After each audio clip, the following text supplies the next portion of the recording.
Saya lalu daripada Kuala Kangsar nak ke Enggo tu, saya melalui jambatan sungai dengan kabus dia dekat atas. Alamak tu. Mana jiwa seni saya tu memang kuat, memang saya kata Allah, memang best. Inilah tempat dia. Dan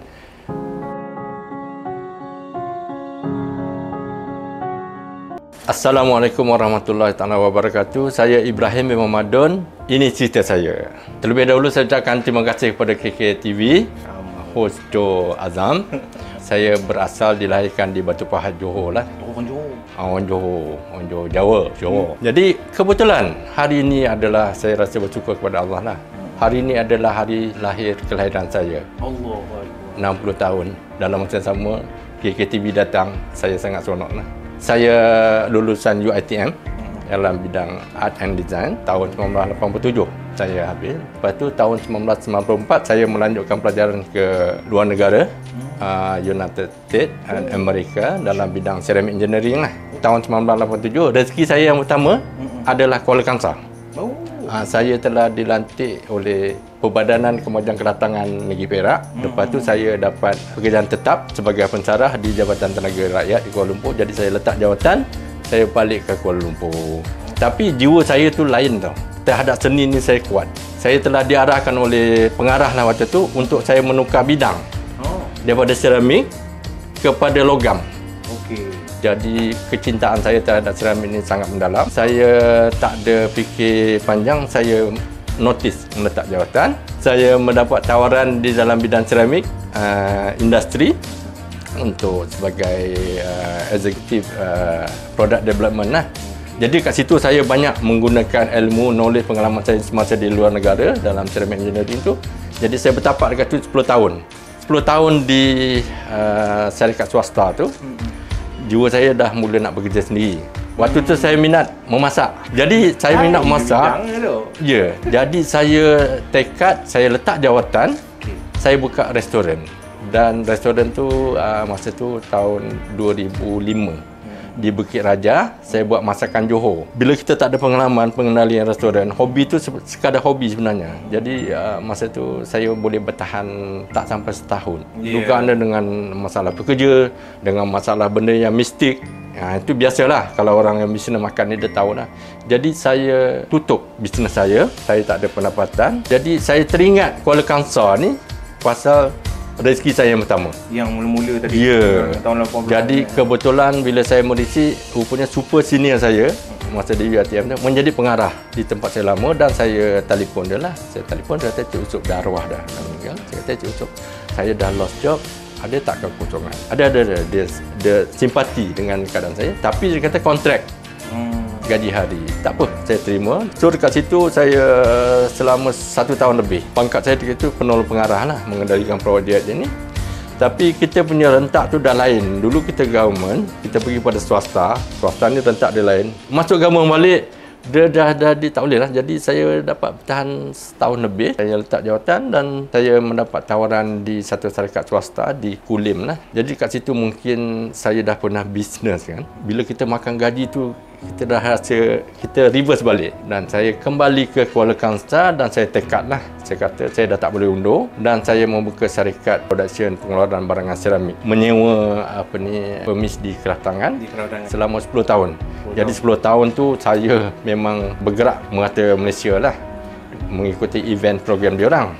Dan dalam masa yang sama saya juga menerima untuk pensarah sambilan di Unimas Sarawak dan juga di Institut Kraf Negara Kuala Lumpur. Jadi waktu tu memang saya sangat-sangat sibuk. Kalau dekat highway tu, dekat dalam kereta tengah malam, pagi tu memang waktu saya lah. Benda-benda sedih tu saya tak boleh cerita lah. Sekarang ada air mata keluar kan. Saya start balik pada 2005. Saya datang balik sini. Saya tak berani lagi nak betul-betul nak mengikuti slang Perak ni. Tak berani sebab kita takut bila dia silap buat malu. Lebih baik kita guna bahasa standard.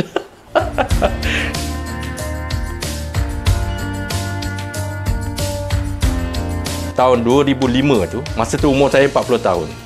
Ramai orang kata 40 tahun tu adalah era antara bangkit semula orang lelaki.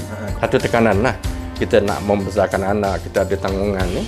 Jadi dalam masa sama kita bila dah lost job tu, fikiran kita ni berkeceramuk. Bila kita berada di satu tempat contohnya Lembah Kelang ataupun Kuala Lumpur, kita rasa kita ni hina sangat. Bila kita dalam keadaan kita dah tak ada apa kan. Dan kita tengok keadaan masyarakat keliling dalam keadaan dia orang mewah, kita rasa saya tak boleh jadikan ia satu benchmark saya untuk meneruskan hidup dalam keadaan saya yang waktu itu. Waktu tu saya rasa Kuala Kangsar ni tenang. Sebab tahun 1987 saya tinggalkan Kuala Kangsar dengan keadaan panggung wayang dia ada lagi. Jalan dia gelap gelita kalau daripada Enggor nak ke Kuala Kangsar. Jadi bila saya datang balik masih sama lah. Maknanya dia masih pembaruan tu tak nampak sangat. Masa tu saya stay sebulan 2 bulan saya duduk sendiri. Anak-anak isteri saya tak bawa lagi. Hari Sabtu Ahad saya tak bekerja, saya ronda pelosok kampung. Saya kata Allahu Akbar. Dia punya originality kampung live tu masih kekal. Dengan bangunan rumah-rumah di Kuala Kangsar, rumah kayu, memang saya minat, orang seni yang minat. Ada lagi struktur rumah tradisional. Saya tengok lifestyle masyarakat. Yang itu yang paling saya rasa teruja. Penduduk kampung perempuan dengan berterekuk kain batik, dia bawa mata kail tu. 2-3 orang pergi mancing. Alamak. Saya tak pernah jumpa lagi. Kenduri kahwin dia orang boleh masak ramai-ramai dengan masakan kampung. Yang itu yang menyebabkan saya rasa Allah. Inilah tempatnya. Dan pada masa saya bergerak pagi, masa tu saya masih bekerja di lapangan tu, saya drive pagi tu dalam pukul 7 kita nak berangkat pukul 8. Saya lalu daripada Kuala Kangsar nak ke Enggor tu, saya melalui jambatan sungai dengan kabus dia dekat atas. Aduh mak tu. Mana jiwa seni saya tu memang kuat, memang saya kata Allah, memang best. Inilah tempat dia. Dan dalam keadaan kita down, Allah uji tu, maknanya cabaran di keliling kita tu ada lagi. Kita lihat orang kampung ada lagi susah. Jadi kita tak rasa yang kita ni susah, rupanya ada lagi susah. Yang itu dia akan membentuk kita punya hati, pribadi, perasaan kita. So after that, bila dalam tempoh 2-3 bulan tu, saya terus bincang dengan isteri saya, anak saya. Ini adalah tempat yang sesuai untuk kita. Panggil dia orang untuk pertukaran, isteri saya sebagai guru kan, anak-anak saya tu. Jadi dapat pertukaran kat sini sebab mengikut suami. Dan akhirnya masing-masing iaitu anak saya, isteri saya setuju untuk sini. Dan saya kata kita tak boleh buang masa lama. Kita kumpul duit, beli tanah untuk fokus untuk kita tinggal untuk membina rumah tu.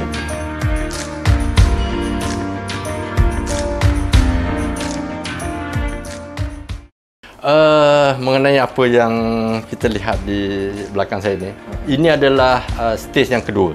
Okey. Sebelum ni, saya pada tahun 2005 saya datang di Kuala Kangsar ni. Saya memang bengkel saya ada di belakang. Saya bina sendiri tapi saya KIV dulu, KMVU sebab saya nak fokus yang ini. Memang dah macam kilang lah. Saya provide fokus kepada cenderamata. Dan saya banyaklah menyumbangkan cenderamata, terutama contoh yang terdahulu tilawah Al-Quran JKM Perak. Saya yang supplykan untuk adik-adik semua sebahagian, dan adalah sebahagian tu. Dan juga saya terlibat secara langsung untuk artis seramik. Saya join, saya berkarya untuk seni dalam menggunakan bahan seramik, dan saya join local exhibition dan juga international. Dan banyaklah saya pergi luar negara terlibat. Jadi apabila kita dah berusia ni, hari 60 tahun dah, saya kata takkan saya nak rushing, struggle benda-benda tu kan. Jadi satu lagi, masa tu memang kita nak fokus komitmen kepada anak-anak ni. Jadi kebetulan anak-anak pun dah bekerja, mungkin takkan saya nak masih macam tu. Saya nakkan satu ketenangan. Masa zaman saya student, saya terlalu obses, minat sangat tentang kaligrafi. Jadi waktu di seramik tu pun saya subjek mental kaligrafi. Dan apabila saya bermula 3 tahun yang sudah, saya ke arah painting ni. Jadi saya fikir, why not saya teruskan saya punya konsep kaligrafi tu. Jadi saya teruskan dan alhamdulillah. Jadi saya masuk exhibition, saya masuk competition pun dah 2-3 kali menang. Dan baru-baru ni di Balai Seni Penang saya dapat hadiah pertama lah untuk painting. Dan sebelum tu di Museum Islam Kuala Lumpur saya dapat hadiah pertama juga. Jadi itu sebagai pemangkin semangat. Di samping tu saya juga menerima tempahan-tempahan khas dan juga tempahan daripada kolektor lah. Jadi sekarang ni saya fokus sini lah. karya-karya saya ni saya banyak publishkan di Facebook saya dan juga TikTok lah.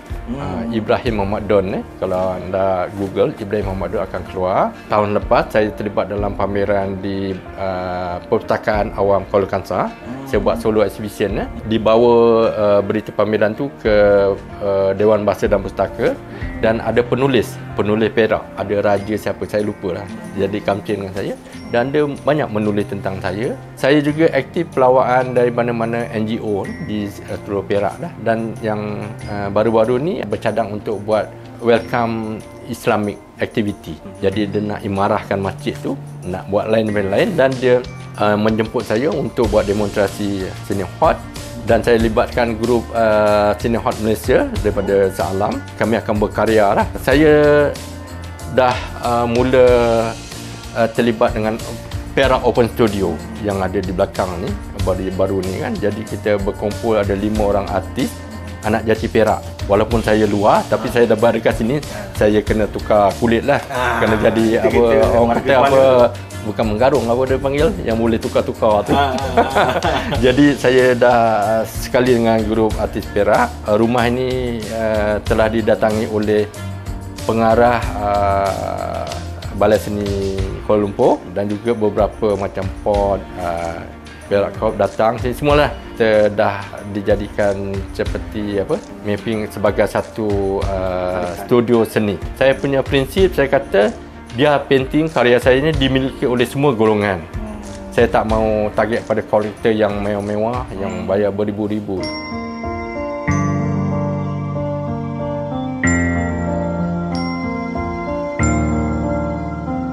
Saya anggap Allah telah beri saya satu laluan lorong tempat.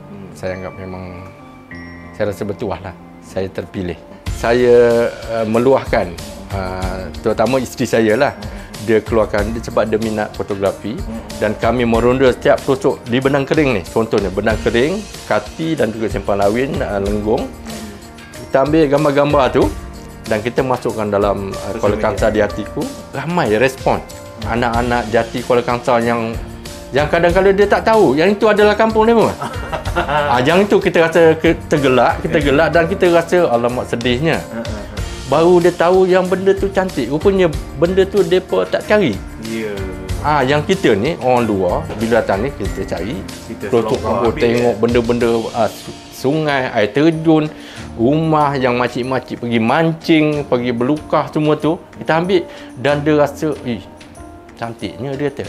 Jadi kat situ. Jadi apabila saya berada di Kuala Kangsar ni, saya rasa benda-benda itulah yang dia akan memujuk hati saya, menyebabkan saya tak nak balik dah. Saya tak nak balik Johor, dan isteri saya orang Kuala Lumpur. Dan sebelum tu memang dia memberontaklah hati dia. Dia kata, takkan kita nak duduk tengah hutan dengan sawah ni. Dia kata tak apa. Saya tahu macam mana nak create benda yang tak cantik jadi cantik. Satu hari dia akan jadi sekian-sekian macam ni. Bangunan ni adalah hasil titik peluh saya. A to Z? Yes.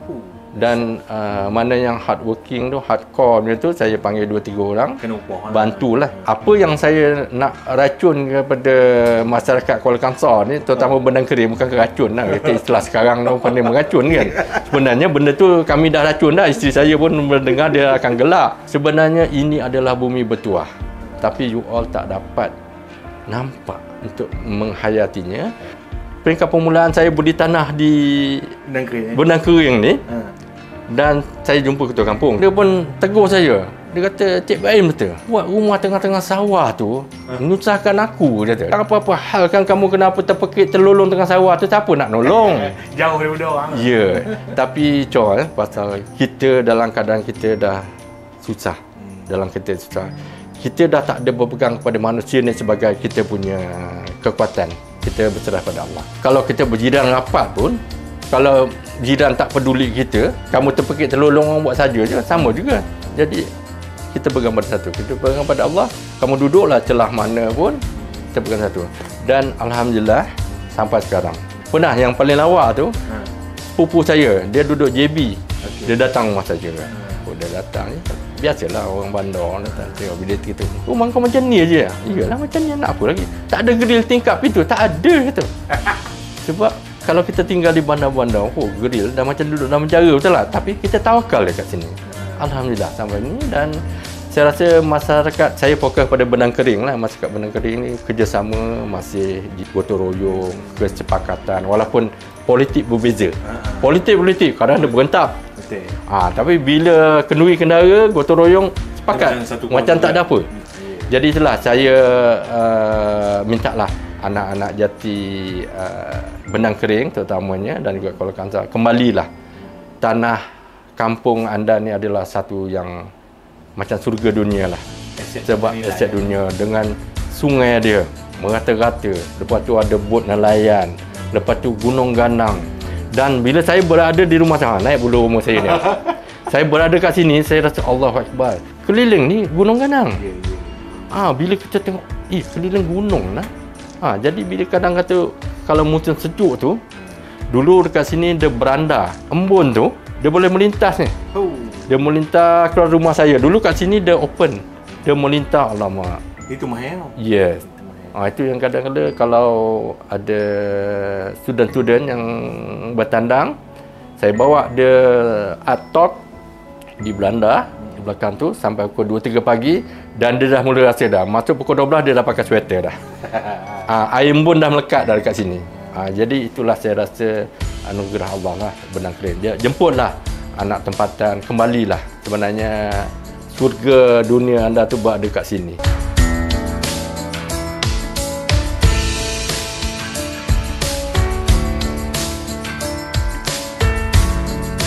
Okey, insyaAllah. Jumpa lagi.